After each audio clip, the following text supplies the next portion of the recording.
Hello everybody, I hope you're doing well. My name is Ben Griffin and today we're looking at the latest Forza Horizon 4 Car Pass car, or one of them anyway. I'm talking about the Chevrolet Corvette ZR1, the 2019 version, which you can now have if you have the Car Pass. If you don't, maybe you can get one at auction, maybe it will come up as a challenge, but I doubt that because obviously Turn 10 wants to incentivize paying for these extra cars. Now in this video I'm basically going to show you everything that you can do to this car in terms of setup, tuning, then I'll give you a basic setup that you guys can use, and I'll finish with a lap of Goliath, as I usually do, because I find that's a really good way to test cars out. And also I know the track very well now because I've driven quite a few cars around it for many laps. Certainly more laps than I care to admit. But anyway, now first things first, looking at the car's stats, not that these mean much, but you've got speed 8.1, handling 8.5, acceleration 7.5, launch 9 and braking 9.2. It's an S1 car, which means you could use this for a variety of Rivals events, and of course you can upgrade it quite heavily, so it will go from S2 to X-Class. Rear wheel drive as standard. Power is 755 horsepower, 970 Nm of torque, weighs 1,615 kilograms, perfect front to back weight ratio, 6,162cc engine. Now the interesting thing here is it's quite a heavy car, as is the case for a lot of American cars, but let's not rule it out just yet because it could be a bit of a beast. So slide into upgrades and tuning. Now let's see if there are any tunes for this already. Look at that, the internet delivers. So first things first, I think we should make this car lighter because it is a little fat. As you can see, in doing so, you save 264 kilograms. So that's definitely worth doing. Personally, I don't bother with roll cages because they add weight, and I find most cars are fine without. See, 24 kilograms is quite a lot. Rear anti-roll bars, now these are good because they can allow you to improve the handling and you save a couple of kilograms. So that's pretty cool. Do the same for the front, why not? If you're tuning for X-Class, you may as well do everything. A little less challenging, but then the cars are much faster, so what it lacks in tuning finesse, you make up for with driving ability required. So you've got stock, race, rally, and presumably drift. That's cool, so you can do pretty much everything with this car. It's quite heavy, so I'm not sure how good it would be at rally, but then maybe it could be a bit of a surprise, we shall see. But anyway, race springs, because Goliath is a road race. Now personally, I like all-wheel drive, and if we look at the PI difference, there's only 2, and it adds how much weight? So that's 1,347 to 1,383. So a difference of 36 kilograms, unless my maths is terrible. It's been a long day, there's a chance of that. Now let's look at the engine swaps, because these are obviously where the magic happens. The stock one isn't too bad, obviously, and you're going to need to stick with that. Now the stock engine isn't too bad, and if you want to get this car at S1 level, then you're probably going to have to stick with it or go for the 6.5 litre V12 and gimp it quite heavily. But for X-Class, who cares? You can go all out. Now usually the internet likes to argue about the racing V12 versus other engines because this car has a very wide rev range, so it's quite easy to drive. It's very powerful and it makes the car lighter. In fact, this takes us down to 1,279 kilograms. However, if you want all-out power, then the racing 7.2 litre V8 is the way to go. And interestingly, I found this engine better on the Mosler MT900S. So maybe, just maybe, it's going to be better here. For now, we should go with the 7.2 litre V8. Because this car's a V8, so let's kind of stick to its roots. Now aspiration, twin turbo and supercharger. 220 horsepower for the turbo, 220 for the supercharger, so that's pretty good. Interestingly, the twin turbo option is a little lighter than the supercharger. Superchargers are good because the way they work, they spin up and give you power much more quickly than turbos. Turbos need to spool up, and that's why you get turbo lag, or very often engines have a small turbo and a big turbo. So the small turbo spins up quicker and gets you going, until the bigger turbo then gives you the bigger amount of horsepower and even faster acceleration. So I think for all intents and purposes, twin turbo normally gives you the most power, so let's go for that. Now looking at aero, this thing has a rear spoiler already, so what can we do with another one? It's got a non-adjustable, the Forza one, and then you can remove the wing. I mean, that's quite nice. It does look rather pretty without the wing. However, we want the downforce and the adjustment, so let's stick that on.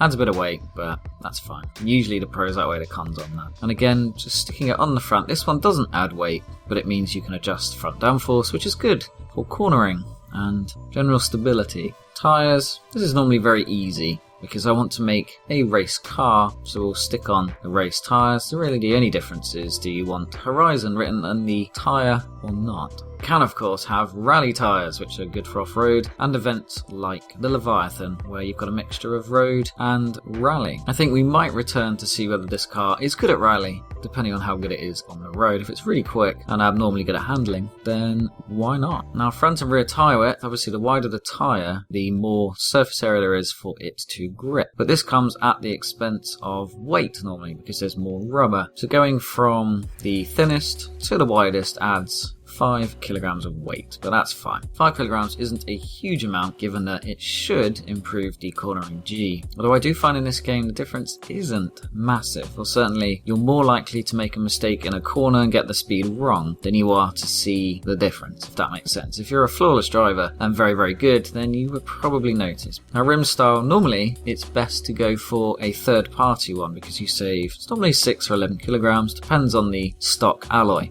So it's 8 in this case.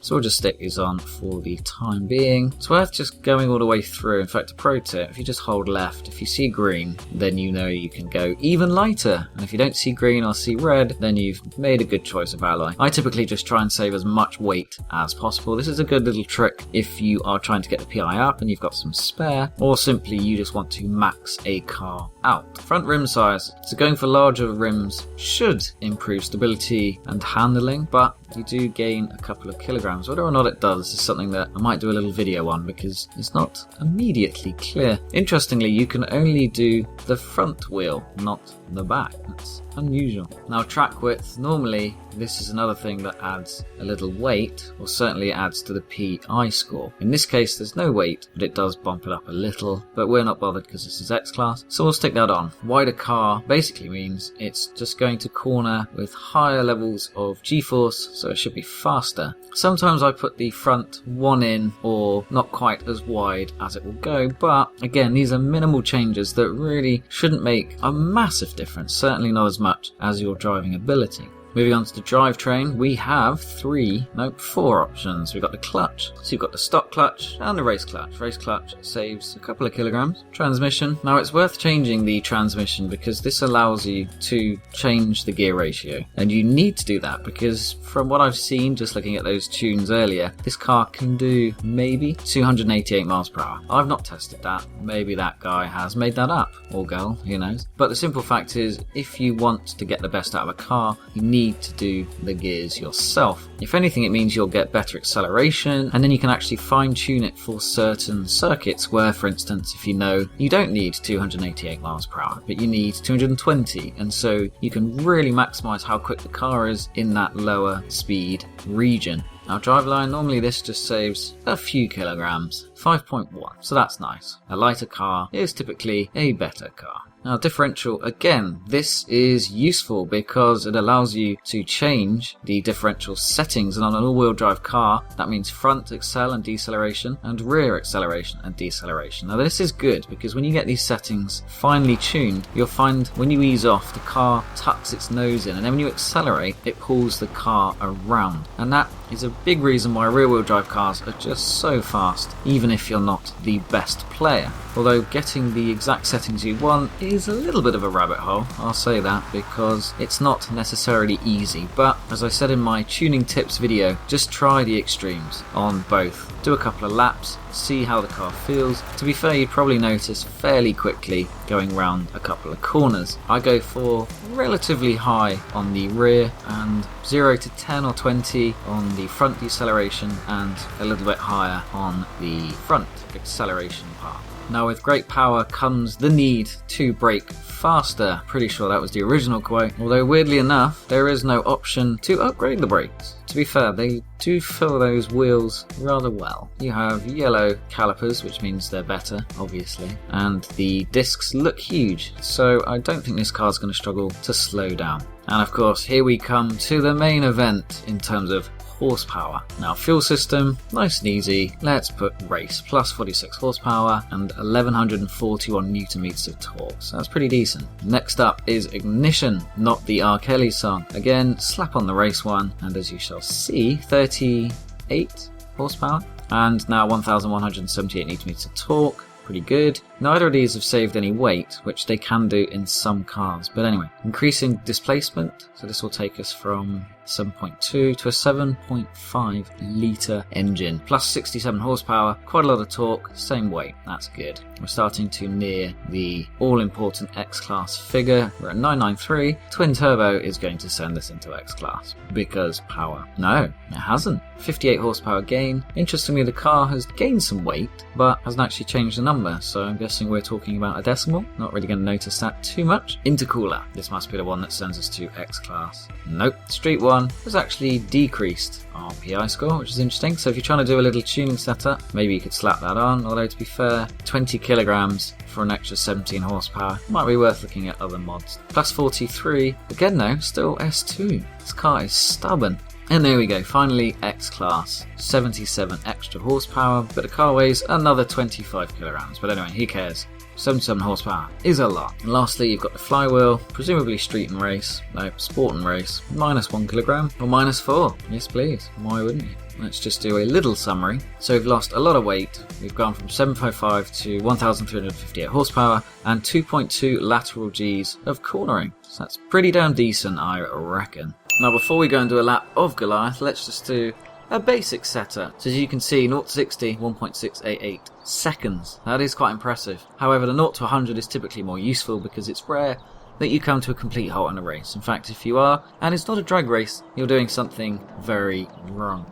Now because this is an all-wheel drive car, we can get away with keeping the front and rear tyre pressures the same. If you start faffing with the power divide from the front and rear, then you should probably compensate a little with the PSI, otherwise you'll get really hot tyres, and hot tyres lose grip very rapidly. So as you can see here, the final drive is all over the shop. Great for acceleration, but let's get a little bit more speed, because Goliath is all about the speed. So a basic way to tune a car is just ensure that the last gear is just on the graph, because otherwise if it's not on the graph then you've got wasted power.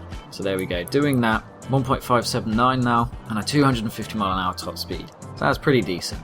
Alignment, if I'm honest, I typically leave this as is because it seems like the settings are pretty good. So what we'll do is we will try that out. Typically a lot of negative front camber and front caster from 5 to around 6.5 is pretty good. You can do a little bit of toe out at the rear just to help the car turn into a corner, but I haven't driven it yet, so I'm not too sure if that's good or not. Now anti-roll bars, springs and damping. You can keep these as is and just see what the car is like.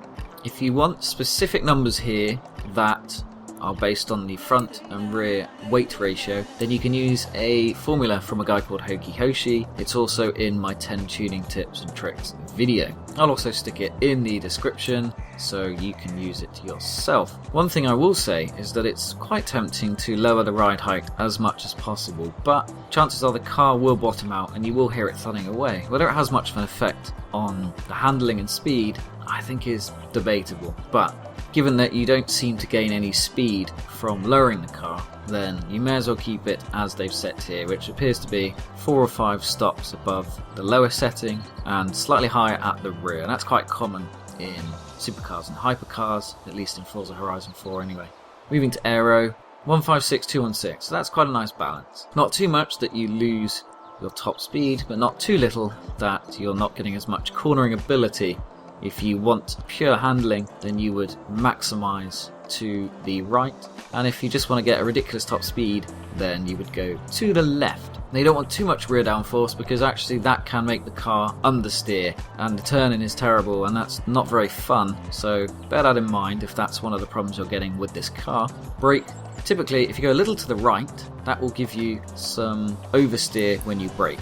And for rallies and driving, that's quite good because it helps the car pull itself round, and then you can get the counter steer on, get the power on, and it's facing the way you want to go. But if you go to the front, typically it's a little more stable. Brake pressure is good if you just want to make sure you don't overdo it with braking, and that's good when you've got ABS off. Now the differential, as I was talking about earlier, this is a way of just making sure the power goes where you want it to, and the car helps you get around corners basically, and that depends whether you're accelerating or decelerating. I'm going to keep these settings like this because maybe Turn 10 has done this deliberately and this works nicely. I usually go between 60 and 68% for the front and rear balance. 65 is a nice happy medium, so we'll stick with that. But what this means is the car is more like a rear wheel drive car, but the front is still getting 35% of the power, so it's good for rally, it's going to be good off the line, good for slow corners, and just basically all-round acceleration. But that little bit at the front just makes the car a hell of a lot easier than a rear wheel drive, which is 100% to the back, and therefore terrifying. Anyway, now it's time to see what this car is like. I hope you found the video useful. This time I've tried to give you a little bit of the logic behind tweaking each setup. If after the Goliath lap I find there's something really fundamentally wrong with the car, then I shall put in the description the modifications I made to the setup. But if not, go and buy the car, give it a go, and see what you think. Tell me in the comments if you like it, and also suggest some cars that you would like me to drive, to tune. Maybe give me a tuning challenge because that's something else I've been doing. Thank you for watching. Take care, bye.